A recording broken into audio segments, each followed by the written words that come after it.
Hoje, se formos colocar no papel o que mais prepondera na sociedade mundial, é o medo. Porque a pandemia gera um medo de morte imediata. Então, tudo ficou muito solúvel. Eu tenho que viver o agora. Sim. Porque eu não sei o que vai acontecer amanhã. Não que isso não fosse realidade antes da pandemia. Ou seja, as pessoas, durante a pandemia, passaram a tomar consciência de algo que sempre existiu. Você não pode acreditar que amanhã você vai estar vivo só porque não tem pandemia. Isso está muito à tona agora por causa da pandemia. As pessoas tomaram consciência dessa realidade. Eu devo viver o aqui e agora, porque eu não sei o que vai acontecer amanhã. Ora, há 2 anos atrás você também não sabia o que ia acontecer amanhã. Você tinha a pretensão absurda de planejar os próximos 2 anos. Mas esse planejamento é coisa para economista. E, mais uma vez, ficou provado que esse planejamento econômico entrou em desespero com 2 meses de isolamento. Sim. Então, que economia é essa? Que segurança é essa? Que com 2 meses de isolamento põe em xeque toda a grandiosidade capitalista. É uma grandiosidade, de certa forma, efêmera. Porque ela depende das pessoas. Ela depende do comportamento dos seres humanos. E, por esse contexto, o ser humano, ele se recolhendo, ele para. Aí para de vez a terra, como dizia o Raul Seixas. Simplesmente para. Então, esse contexto forma, assim, personagens efêmeros, pouco intensos e muito medrosos. Por isso, escrever nesse momento, ele pode ser apenas, ele vai produzir uma literatura nostálgica, uma literatura do que eram boas lembranças. Sim. Porque o agora é assustador. E você só consegue produzir literatura com peso do medo e da coragem, 2 extremos, depois que o terror passou. Sim.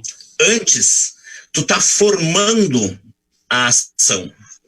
E tu tem que assistir a ação acontecendo para posteriormente dar vida a esse personagem. O personagem que nascer em meio ao terror, ele nasce com reações superficiais.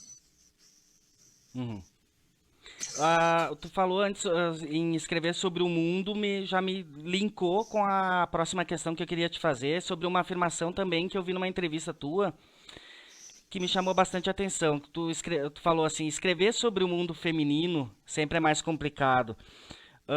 Isso é o que mais te motivou a entrar fundo no mundo feminino, esse ser complicado, e retratar esse feminino de uma forma, por assim dizer, fora do convencional, porque a gente, quando lê as tuas obras, a gente percebe que tu faz essa entrada no mundo feminino, mas tu busca sempre fugir do lugar comum, ter um ponto de vista diferente e, sobretudo, parece que tu entra no íntimo das mulheres. O Desejo de Maria me chamou bastante atenção quando eu li, porque ele é muito direto, é muito sem papas na língua.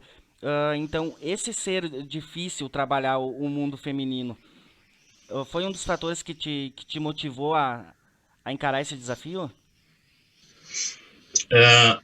Eu sou filho de mãe analfabeta. E a grande contadora de história que eu conheci na vida é minha mãe. Porque ela pega uma história, ela senta e ela vai te contar a história com detalhes do personagem que ela está relatando. Independente de que seja uma história antiga lá da adolescência dela, da infância dela, ou num acontecimento da cidade, num momento em que ela viveu lá, ela vai detalhar isso. Como que uma pessoa que não consegue escrever essa história, então ela conta essa história com detalhes minuciosos. Essa profundidade que só as mulheres têm. Para que o pessoal... aprofundamento.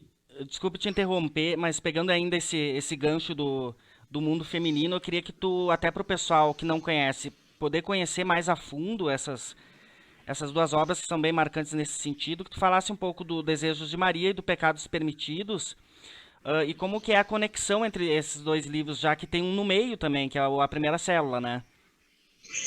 Exato. Como é que tu fez essa conexão? Ela... existia a ideia desde o começo, de mesmo havendo essa ponte, tu dar essa continuidade, e como é que tu fez a deixa de um para o outro? Bom, quando eu me lancei com Desejo de Maria, ele foi um livro que eu tinha 30% dele escrito numa gaveta lá, guardado, e para variar, outra mulher que influencia também nos comportamentos da minha vida, a minha irmã, ela disse para mim, olha, tem um concurso aí, por que tu não coloca alguma coisa? Aí eu corro para ver a data do concurso e no dia seguinte encerrava as inscrições. Eu venho para casa, pego a história, aqueles 30%, e escrevo a noite toda para terminar Desejo de Maria. 6 horas da manhã eu estava com a história encerrada. Aí eu pego esse livro, inscrevo no concurso, mas por participação compulsória, vinda da minha própria irmã, né? Coloca alguma coisa. Aí a resposta, ela é a vitória no concurso.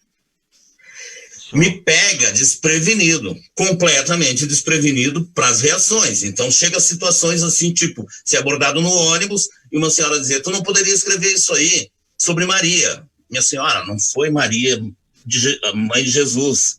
Mas aí são esses contratempos que eu tive e que eu não estava realmente 100% preparado para ouvir a reação do público. Então... É aí que eu me refiro nessa coisa de tu entrar tão a fundo nos personagens e nas questões, nas coisas que acontecem com eles, que acaba mexendo também com o leitor. Eu acho que vai ter gente que na hora de parar para ler a República também vai, de repente, se identificar. Eu teve alguns episódios que eu lendo, não que eu tenha me identificado, mas que eu tenha vivenciado coisas parecidas.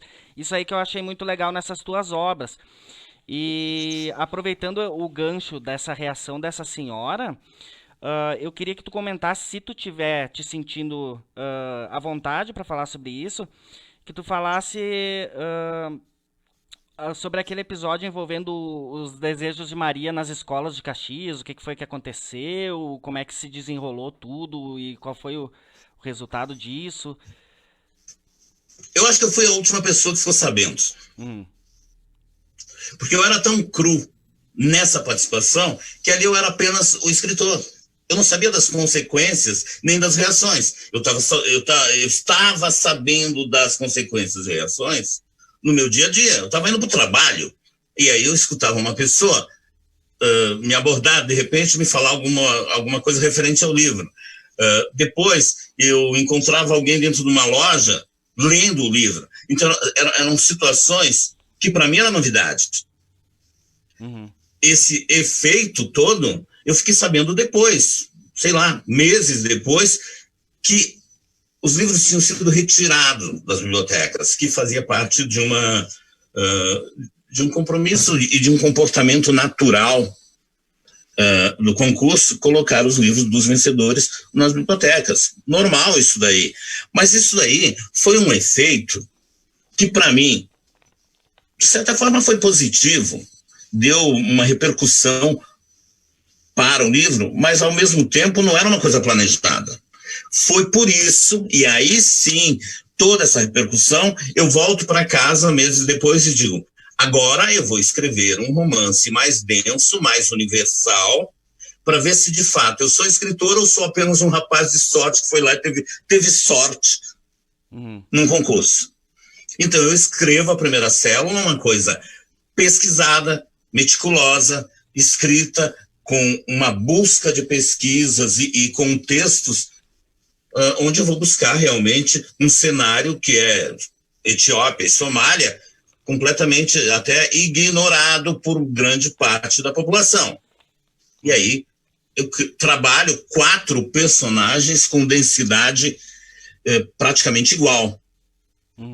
E esses 4 personagens aí eu fico 2 anos e meio, quase 3 anos, trabalhando em cima para criar aquela história.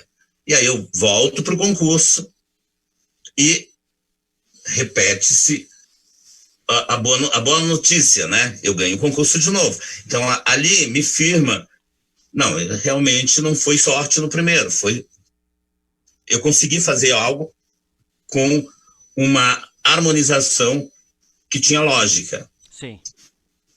A primeira célula, aí ela tem todo os meus cuidados particulares. Eu diria que foi o livro que saiu como eu queria. Ali eu fui meio na história, saiu como eu queria. Respondendo ao teu questionamento sobre como que eu faço a ligação de Desejo de Maria com Pecados Permitidos. Segue naturalmente. Maria, do primeiro livro, ela é uma jovem de 20 e poucos anos vivendo do modo dela. Em Pecados Permitidos, ela é a avó. E aí a avó passa, sim, para a neta Simétrina, Pecados Permitidos, toda a visão de permitido, não proibido, não proibido. E cria na própria neta aquilo que dispensa da neta os sofrimentos que ela passou para chegar naquela conclusão. Então, ela faz da neta um ser feminino aperfeiçoado, feliz. Tanto que logo no início do livro, a mãe da Simétrina deixa claro, o nome dela será Simétrina. Por quê? Porque ela é perfeita para ser feliz, perfeita para o amor. Ela vai viver feliz, independente de qualquer coisa, independente de a sociedade aprovar ou não aprovar, independente dos nãos ou dos sims, ela vai ser feliz. Então, é um personagem que, de alguma forma, eu sempre digo, é um dos livros que eu mais gostei de escrever foi Pecados Permitidos. É de fato um dos livros que eu mais gostei de escrever por ele ser totalmente livre, independente de agradar ou desagradar. Ele era livre. E essa personagem, ela passa, assim, vários sinais de liberdade irreparável, feliz. Então, essa é a ligação. É uma trilogia desculpe que eu devo para vocês. desculpe te interromper, eu queria só pegar o gancho desse ser livre, de repente tu responde depois de terminar a tua colocação, porque eu queria te questionar o seguinte, esse ser livre no escrever, ele te gerou algumas situações, tanto imagino que a maioria boas, mas algumas conflituosas também de reações dos leitores. Tu acha que esse ser livre vale a pena correr esse risco, ou é uma coisa que os escritores não devem ter essa preocupação para não se travar e para poder desenvolver todo o potencial deles? Você é músico. Uhum. Tu sabe perfeitamente a diferença entre fazer uma música comercial e uma música espiritual. Uma música totalmente de alma, livre. Uhum. Essa diferença está na literatura também. Porque escrever para ser comercial não é muito difícil. Uhum. O difícil é escrever da liberdade de escrever. Ora, eu não sou um escritor que programo ou que reservo 3 horas por dia para escrever. Não, eu sou um escritor que levanta às 3 horas da manhã com uma ideia, um projeto de poema ou de conto ou de uma página de romance. Eu acordo para escrever. Uhum. Eu vou lá e eu escrevo porque nasceu naquele momento. Essa semana mesmo, lendo uma postagem do nosso querido Bergamin, eu, enquanto esperava minha namorada na frente do trabalho dela, eu escrevi um poema inspirado naquilo. Uhum. É uma coisa que é daquele momento. Uhum. É daquele momento. A inspiração respeitar a inspiração é um sinal de liberdade.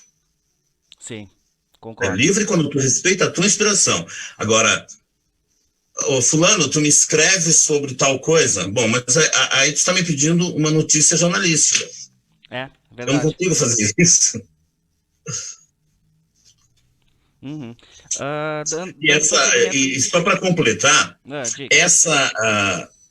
Desejo de Maria é uma trilogia. Eu ainda estou produzindo a terceira parte do Desejo de Maria e que sairá completamente do contexto Uhum. do contexto estético que são os 2 primeiros livros.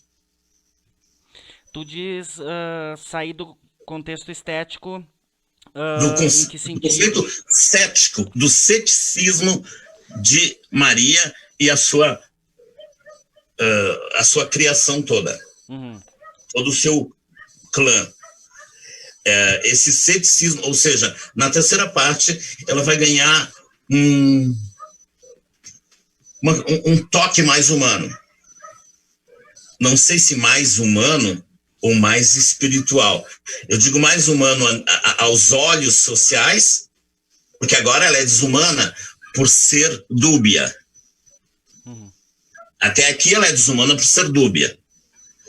Ou seja, quando tu exerce a tua liberdade, tu é visto pela sociedade como uma anomalia social.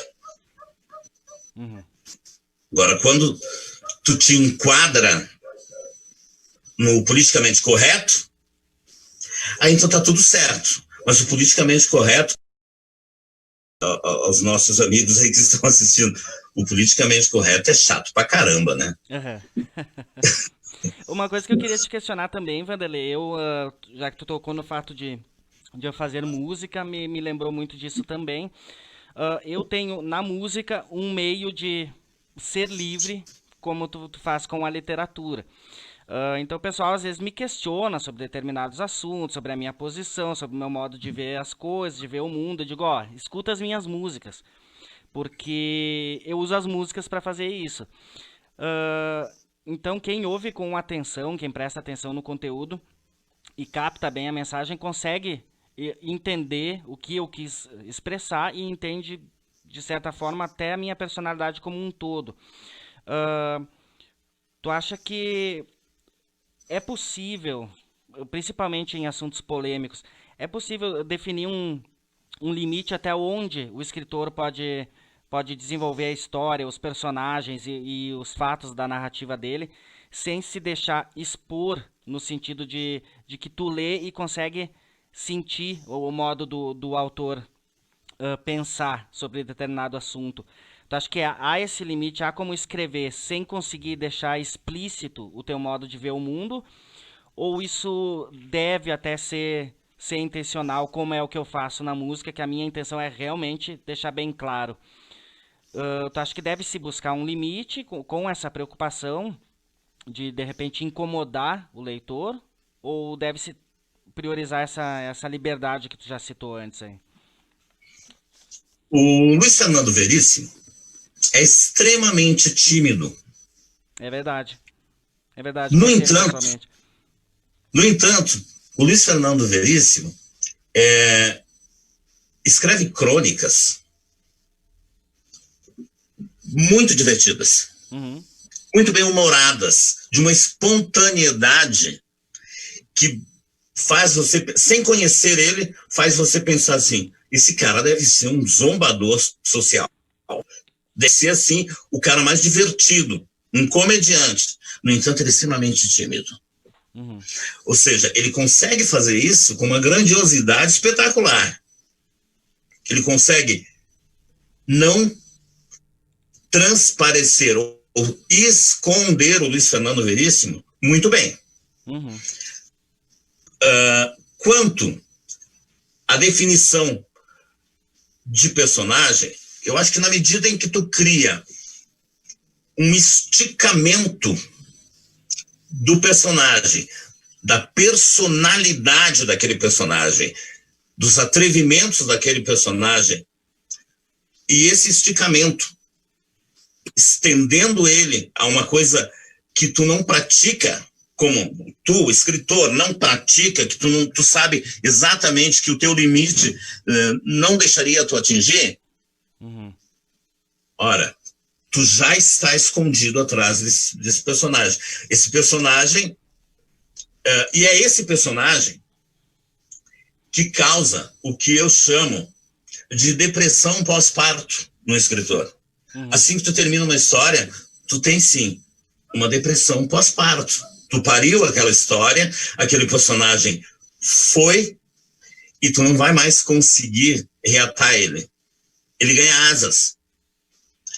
E essa personalidade criada faz com que pelo menos a gente pense o seguinte: é meio complicado tu ser... o escritor, ele é um cara que, se tu se tornar inimigo dele, ele se inspira em ti, faz um personagem e te mata no final. Ou seja,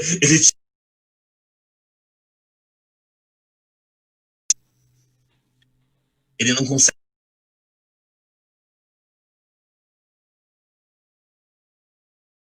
de visitar teus próprios limites a todo instante e saber, é até aqui. Então eu crio um personagem ou maior que os meus limites ou menor que os meus limites. Quando que ele é menor que os meus limites? Quando eu preciso corrigir algum defeito. Então eu evidencio aquele defeito no personagem e vou, ao longo da história, reduzindo, corrigindo, aniquilando, até dizer: chegou aqui no final, agora tu pode ser o que eu imaginei, porque tu já não tem mais esse defeito. Essa é uma maneira de se manter nos bastidores da história. uhum.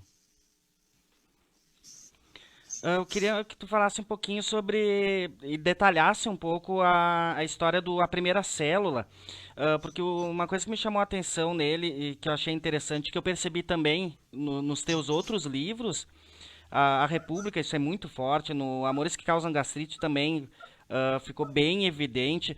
Parece que ali tu consegue segmentar em diferentes personagens perfis tão diversos um do outro, mas também tão presentes no nosso dia a dia. A gente acaba, às vezes, se identificando com um, se identificando com o outro. Parece quando tu tá acompanhando uma série, quando tu tá assistindo um filme. Ah, então eu queria assim que tu falasse um pouco de como é o desenvolvimento e como foi desde o início. Principalmente eu queria que tu desse uma atenção maior pro A Primeira Célula, porque ele pegou perfis bem diferentes também de personagens.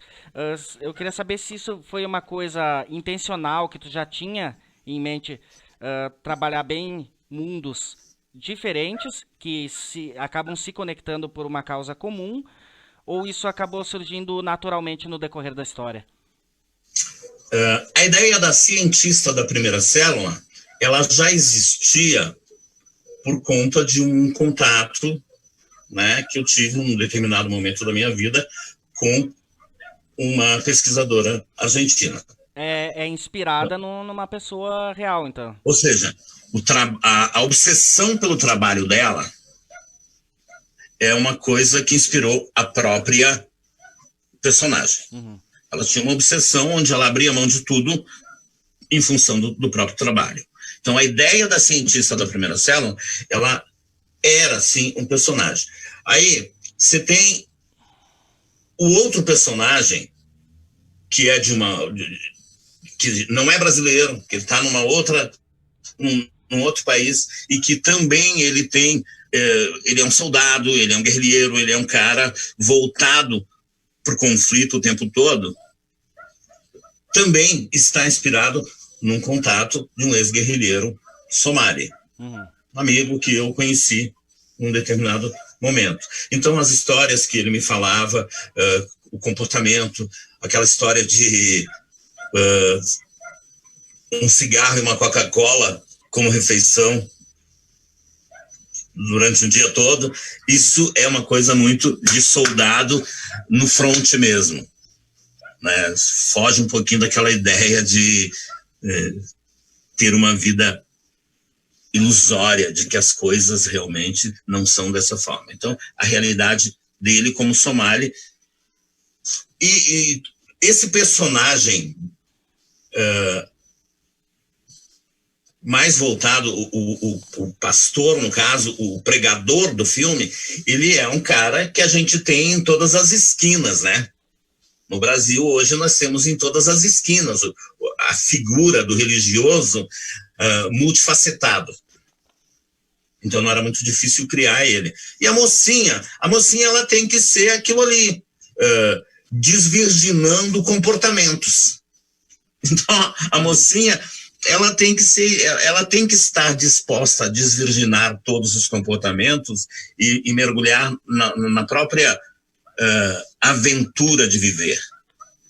Claro que a pesquisa histórica da primeira célula, ela começa desde os conflitos nacionais aqui, bem brasileiros, de movimento de ditadura, de perseguição e de rebeldias. Ela começa ali. Mas ela começa num momento histórico do Brasil, lá em 1956, onde as coisas não são tão divulgadas. Uhum. E o transitar por tudo isso e fazer com que um dos personagens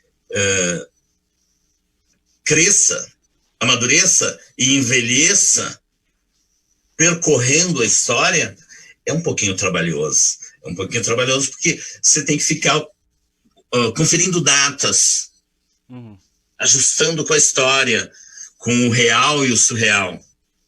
E isso foi muito divertido, foi muito gostoso. Esse livro, por sinal, foi indicado ao livro do ano pela AGES, né? Pela AGES, em 2014. Isso foi... Esse trabalho certamente te deu uma experiência fantástica para os teus livros seguintes, né? Exato. A República dos Inocentes é um livro que segue os moldes de pesquisa, de contato, só que um pouquinho mais bairrista, muito mais voltado para dentro do cenário nacional. Então, a República dos Inocentes é um livro em que eu troquei muitas ideias com cientistas políticos. Posso citar aqui sem receio nenhum e com muito orgulho de dizer, troquei muitas ideias com Afonso Pires, um cientista político que lê muito, que acompanha muito a realidade e o cenário nacional. Então é um cara que, de fato, me ajudou muito na composição de personagens, aliando o meu ideal de personagem com o conhecimento histórico da situação do cenário político. Esse foi cito ele até no livro como uma das pessoas a que eu agradeço muito a composição dos personagens. Esse trabalho, já entrando na questão da República, tu falou bastante dessa questão da pesquisa. Esse trabalho de pesquisa, ele embasou bastante, né, o República dos Inocentes, e o que eu queria te questionar sobre esse livro é justamente especialmente a forma como tu entrou em assuntos como bastidores da corrupção no meio político, no meio esportivo, no meio econômico, jogos de interesses, tem aquela questão da jornalista que se envolve com o político, né? Então, são conflitos que eu, como leitor, para mim, deixaram a sensação de que, assim, a gente precisa de mais disso na literatura e a gente precisa de mais obras assim. Isso para ti atuou como um fator motivador? Tem algum tipo de obra que tu indica que faça também esse tocar na ferida? Tem algum autor que te inspirou? Tem algum processo de algum escritor que te incentivou nesse sentido? A questão dos personagens e a forma com que eles chegam nas obras de cada autor, a gente pode ver, e não precisa ser muito detalhista nisso. Nós temos Jorge Amado, que sempre criou de uma forma mais regional, ele sempre regionalizou esses fatos, mas ele evidenciou muitas vezes a corrupção política, o coronelismo. Ele sempre deixou isso como uma mazela social muito exposta nas obras dele. Você não pega nenhuma obra de Jorge Amado que ele não evidencie essas mazelas sociais de forma bem clara. Evidentemente, ele regionalizou. Ele pegou o Nordeste como pano de fundo. Se a gente pega alguns outros, o Konstalinski, o alemão, ele pega todo o cenário europeu. E ele faz isso também, mostrando o viés e principalmente o conflito entre Alemanha Oriental e Alemanha Ocidental. E ele deixa isso muito evidente no período pós-guerra. E não deixa de denunciar as duas dores sociais. Então, são autores que navegam por esses cenários que, em geral, a humanidade vive sem perceber que está vivendo. Ela vai vivendo e não observa. Então, é evidente que você vai ter escritores que fazem isso, poetas que fazem isso, vai sentir músicos que evidenciam isso. E esses segmentos, eles são jogados para a sociedade de uma forma muito pessoal, muito de cada autor, de cada artista, de cada intelectual.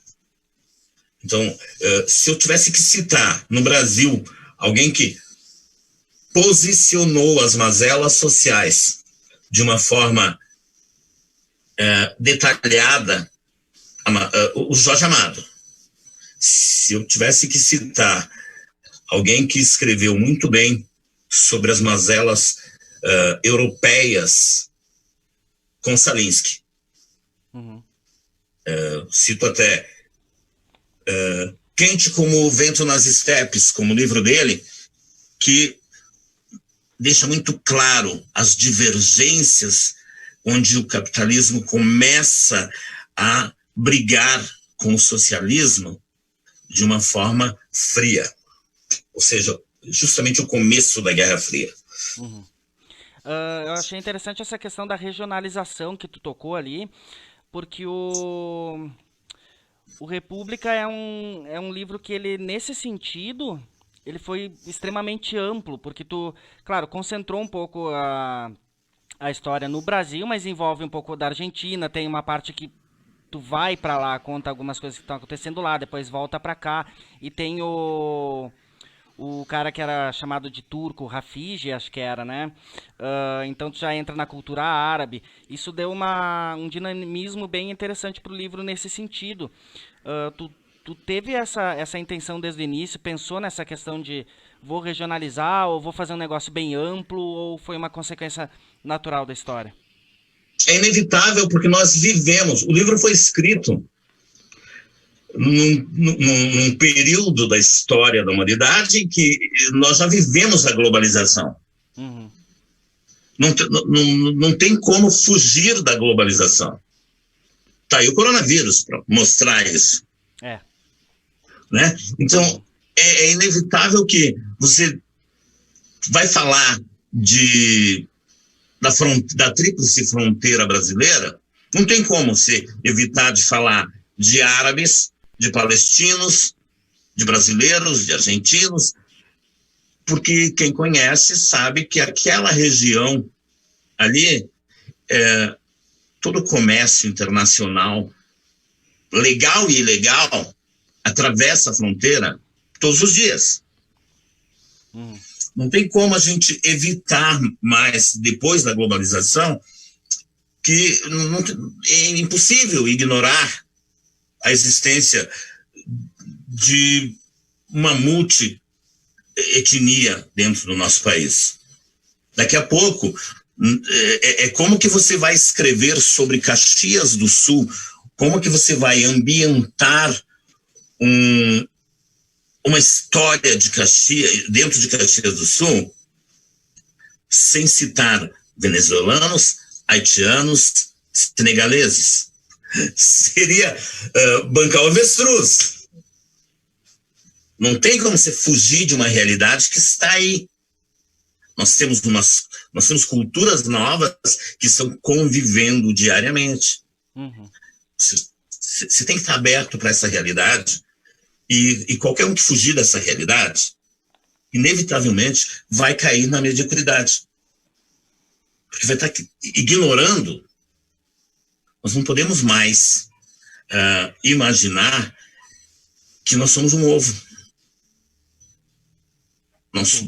Nossa cidade, nosso estado não é um ovo que tem só gema e clara. Não é. Agora tornou-se uma coisa tão heterogênea que tu descrever de uma forma simplista, tentar traçar um perfil único, ficou impossível, né? É mais ou menos o que acabou acontecendo de forma natural no República. Por isso que ele tomou essa Exato. E aí que você pega, tá, mas você tá falando do cenário político brasileiro. Gente, o presidente da Câmara é chileno.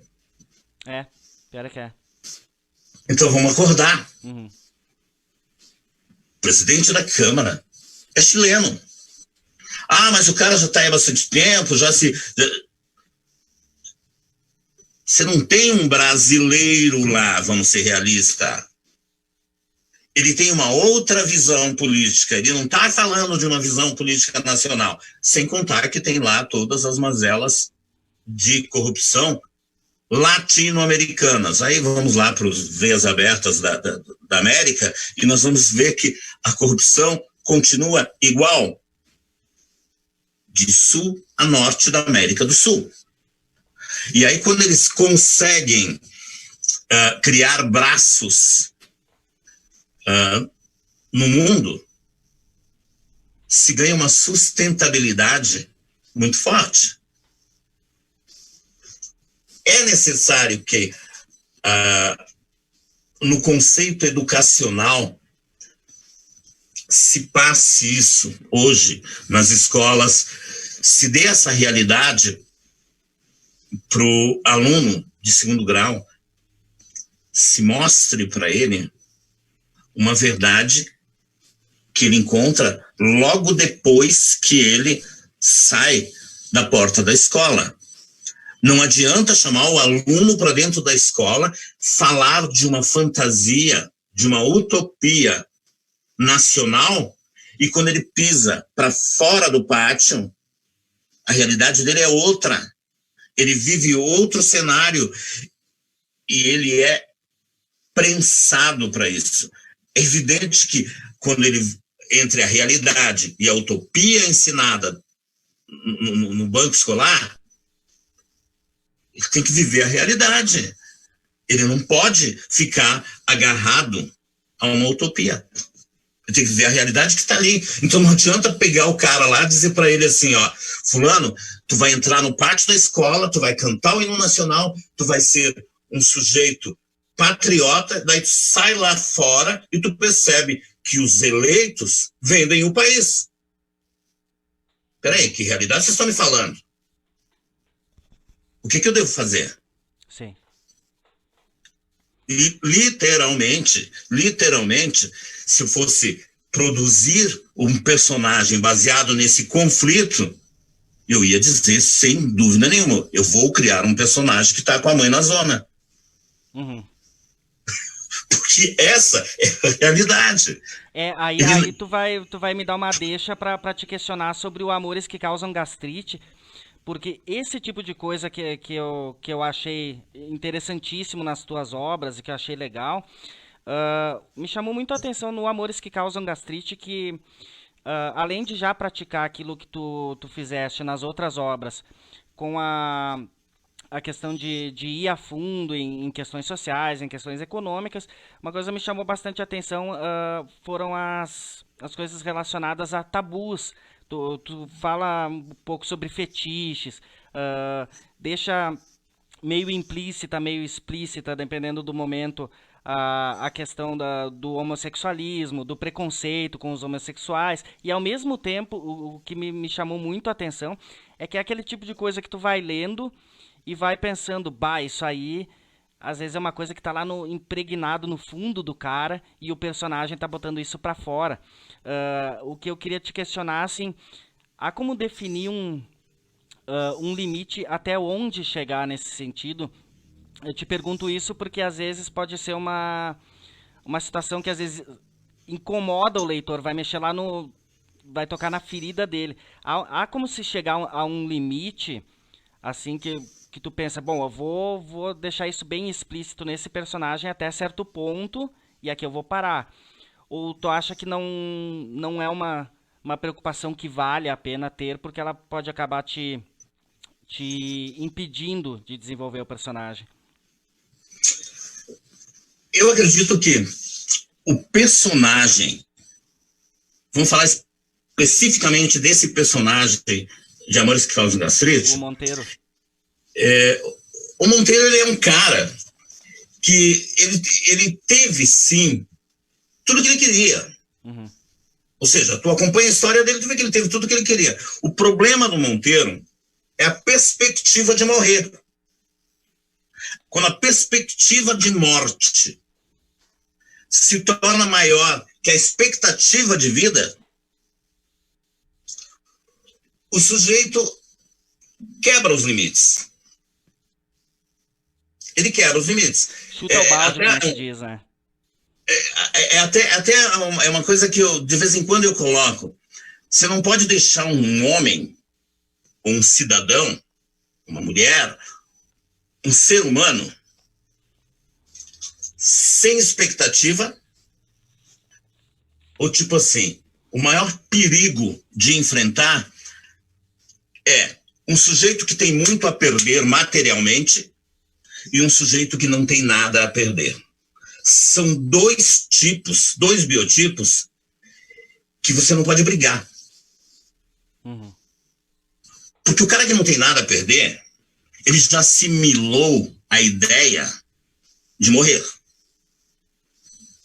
E o cara que tem muito a perder, assimilou a ideia de que é imortal. Ou seja, são dois idiotas.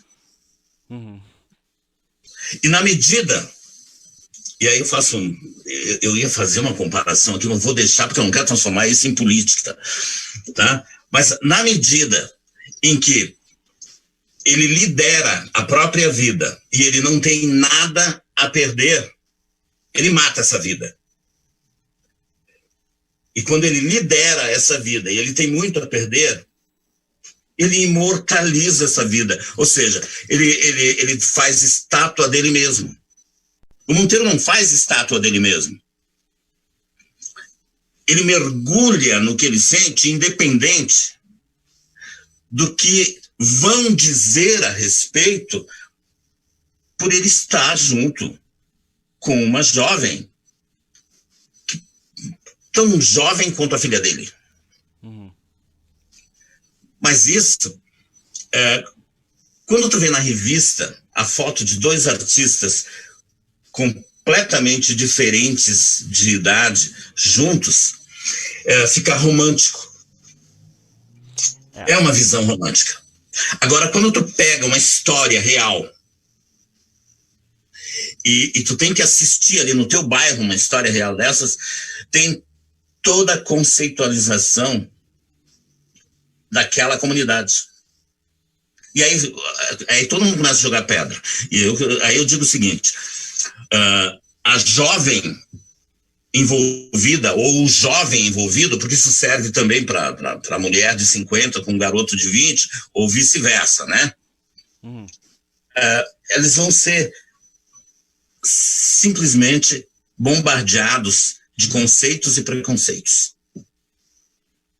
Ora, quando o cara assiste, é igual essa pessoa que vai sair da pandemia agora, terminou a pandemia, descobriram uma vacina, vai acontecer a mesma coisa que aconteceu com o HIV.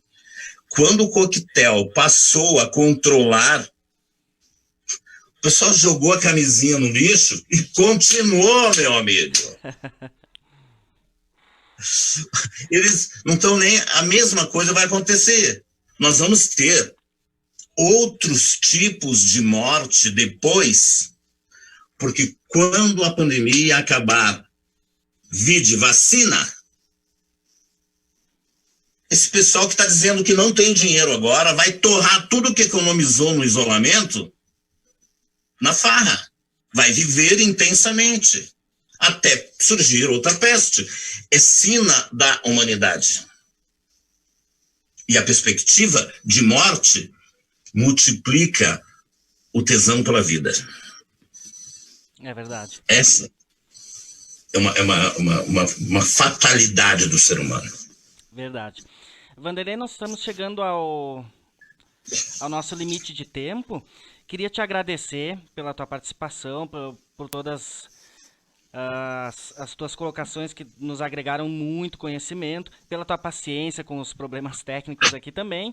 E queria pedir que tu deixasse uma mensagem de despedida ao pessoal que nos assistiu, que participou, e uma mensagem para o pessoal que está começando a escrever, que certamente os jovens autores assistiram também. Queria que tu deixasse tua despedida e uma mensagem bem positiva aí para todos. Bom, o que eu digo para a galera que quer começar a escrever? Escreva. Simplesmente escreva. Mas leia. Leia muito. Eu não sou uma pessoa que tem aquela disciplina de leitura. Normalmente eu leio 3 ou 4 livros simultaneamente. Um pouco de um pouco de outro, um pouco de outro. E eu tenho como uma recomendação hoje, só me dá uma licencinha. Este livro Esse iraniano escreve de uma maneira formidável. E esse livro é um contexto que fez assim, definiu muito e praticamente previu muitos acontecimentos sociais dentro da América. E é um livro baseado inteiramente na história de Jesus de Nazaré. Mas a visão política de Jesus que esse iraniano nos mostra é fantástica. É um livro complexo, muito bem escrito, mas que você tem que estudar ele, não apenas ler. Porque ele é muito detalhado e existe um paralelo entre o ontem e o agora. Então, essa é uma dica que eu dou de literatura, e principalmente para quem está começando a escrever, que escreva, leia muito e escreva. Coloque as tuas ideias sem medo de colocar as tuas ideias no papel. Porque se ninguém gostar, o máximo que vai acontecer é algum ditador queimar. Só isso. É o máximo que vai acontecer. Porque quem queima não está muito capacitado a entender o que está queimando. Então, tu não tem culpa da falta de cérebro do outro. E também não pode se sentir culpado por ter cérebro. Então, leia e escreva. E daqui a pouco termina a pandemia e começa outra peste. Então, vamos esperar. É isso aí. Beleza, Tá obrigadão. bom? Vamos, gente. Show de bola. Obrigadão, Vanderlei, pela tua participação. Agradeço a todo o pessoal que assistiu aí, participaram, nos ajudaram quando deu probleminhas aí, mas no fim conseguimos deixar tudo certinho. Muito obrigado a todos. Terça-feira que vem nós voltamos. Até lá a gente anuncia o assunto e o entrevistado. Grande abraço, Vanderlei. Grande abraço a todos os nossos... Boa noite. A todo o nosso pessoal. Um abração. Tchau, gente.